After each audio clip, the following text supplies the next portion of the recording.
मंदाकिनी सलिलचंदन चर्चिताय नंदीश्वर प्रमथनाथ महेश्वराय मंदार पुष्प बहुपुष्प सुपूजिताय तस्मै मकाराय नमः शिवाय। अर्थात चंदन से अलंकृत एवं गंगा की धारा द्वारा सुशोभित नंदीश्वर एवं प्रमथनाथ के स्वामी महेश्वर, आप सदा मंदार एवं बहुधा अन्य स्रोतों से प्राप्त पुष्पों द्वारा पूजित हैं। हे शिव, आपके म अक्षर द्वारा जाने जाने वाले रूप को नमन है।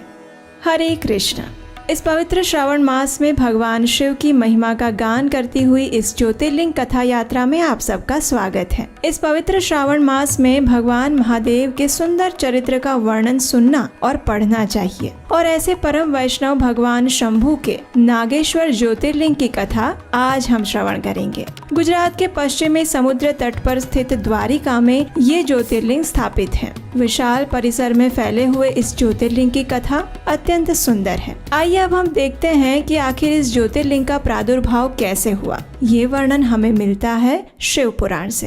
एक समय की बात है, पश्चिमी समुद्र के तट पर एक सुंदर वन बसा था, जहाँ पर दारुक नामक राक्षस अपनी पत्नी दारुका के साथ निवास करता था। उस वन का विस्तार चारों ओर से 16 योजन था और ये कोई साधारण वन नहीं था, बल्कि स्वयं माता पार्वती ने इस वन की देखरेख का कार्य दारुका को सौंपा था। माता पार्वती से ये आशीर्वाद प्राप्त करके दारुका सदा ही अहंकार में रहती थी। वो जहाँ कहीं भी जाती उस वन को अपने साथ ले जाती। ये वन सभी मूलभूत सुविधाओं से संपन्न था। उसके पति दारुक ने इस वन में हाहाकार मचा रखा था। सभी प्रकार के यज्ञ अनुष्ठानों पर अंकुश लगा दिया था। अन्य राक्षस भी इस वन में आकर बसने लगे थे। वे सब धर्म के कट्टर विरोधी थे और उनके अत्याचार से वन के प्राणी अत्यंत कष्ट में रहते थे। अपने दुख के निवारण हेतु उन्होंने महान तपस्वी महर्षि औरव की शरण ली, जो कि स्वभाव से अत्यंत दयालु थे। इन प्राणियों की व्यथा सुनकर महर्षि औरव ने इन राक्षसों को श्राप देते हुए कहा कि जब भी वे राक्षस पृथ्वी पर किसी भी प्राणी को कष्ट पहुंचाएंगे अथवा किसी भी यज्ञ अनुष्ठान में बाधा उत्पन्न करेंगे तो उनका सर्वनाश हो जाएगा। महर्षि औरव के इस श्राप को सुनकर देवता अत्यंत प्रसन्न हो गए। उन्होंने सोचा कि दारुक पर आक्रमण करने का यही सबसे अच्छा अवसर है। देवताओं ने अपनी सेना लेकर राक्षसों पर चढ़ाई कर दी। असुर असमंजस में पड़ गए। यदि वो देवताओं से युद्ध करके उन्हें क्षति पहुंचाते हैं तो मुनि के श्राप से मारे जाएंगे, और वहीं दूसरी ओर यदि वह युद्ध ना करते तो देवताओं द्वारा मारे जाते। इस दुविधा में दारुका राक्षसों की रक्षा के लिए आगे आई। उसने सोचा, भवानी के वरदान से मैं इस वन को कहीं भी ले जा सकती हूँ। क्यों न मैं इसे पृथ्वी से उठाकर समुद्र में ले जाऊं? वहाँ ये देवता हमारा कुछ नहीं बिगाड़ पाएंगे। और बस फिर क्या था, दारुका ने उस वन को उठाकर समुद्र में रख दिया। सभी राक्षस वहाँ निर्भय होकर रहने लगे और समुद्र के प्राणियों को सताने लगे। लंबा समय बीत गया। एक बार उस समुद्र में बहुत सारी नावें आईं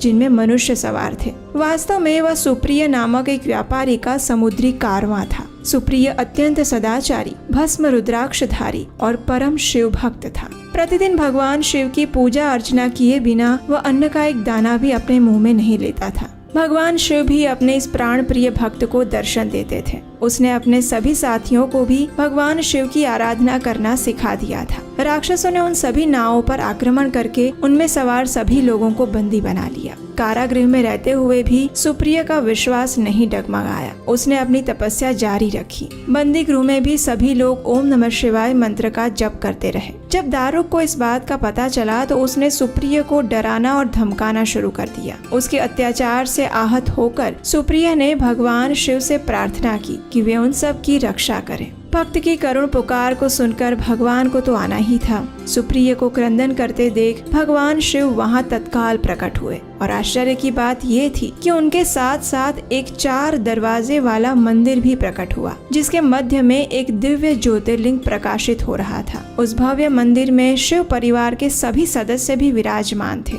सुप्रिय ने उन सबके दर्शन किए तथा विधिवत उनका पूजन किया। अपने भक्त की रक्षा करने के लिए भगवान शिव ने अपने पाशुपतास्त्र से उन सभी राक्षसों को काट डाला। अपने भक्तों को उत्तम वरदान देते हुए भगवान शंकर ने कहा, आज से इस वन में सदा ब्राह्मण, क्षत्रिय, वैश्य और शूद्र इन 4 वर्णों के धर्म का पालन होगा। शिव धर्म के उपदेशक, प्रचारक और प्रवर्तक इस वन में निर्भीक होकर रह पाएंगे। यहाँ तमोगुण प्रधान राक्षसों के लिए कोई स्थान नहीं होगा। अब देखिए, हम जानते हैं कि दारुका को वह वन स्वयं देवी पार्वती ने प्रदान किया था। उसने माता पार्वती का ध्यान करते हुए उनसे अपने कुल की रक्षा करने का वरदान मांगा। दारुका की प्रार्थना सुनकर भवानी ने भोलेनाथ से कहा, हे नाथ, आपकी ये बात इस युग के अंत में सिद्ध हो, तब तक तमोगुण प्राणियों को भी इस वन में रहने की आज्ञा दीजिए। दारुका अत्यंत बलवान है और उसने मुझे प्रसन्न किया है। मेरी इच्छा है कि ये राक्षसों का राज्य संभाले और इन राक्षसियों द्वारा जो भी पुत्र उत्पन्न हो उन्हें इस वन में विचरने की छूट दी जाए। ऐसा उपाय कीजिए। गौरी की मनोकामना को पूर्ण करने के लिए भगवान शंकर ने कहा,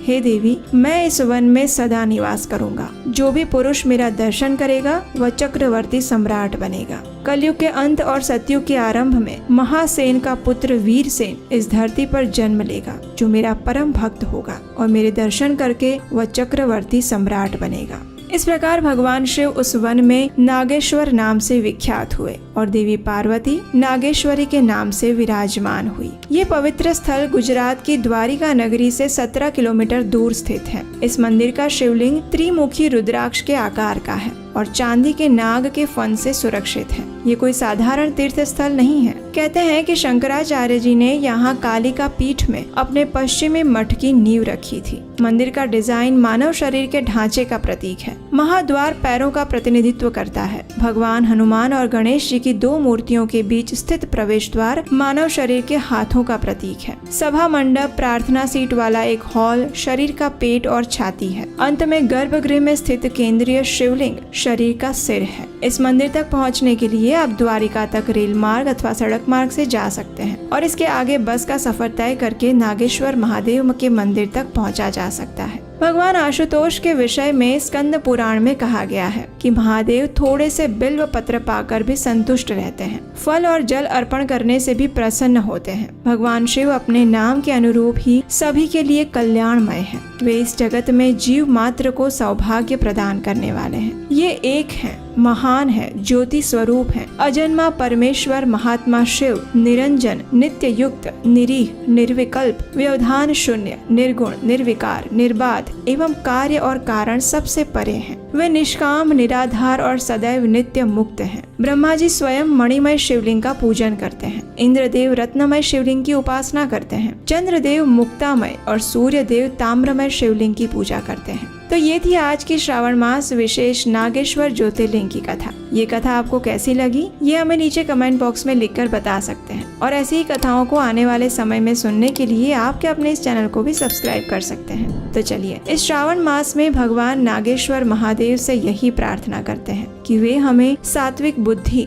और कृष्णमय चेतना प्रदान करें, जिसके माध्यम से हम सदैव भगवान श्री कृष्ण की भक्तिमय सेवा में संलग्न रह सकें। हरे कृष्णा।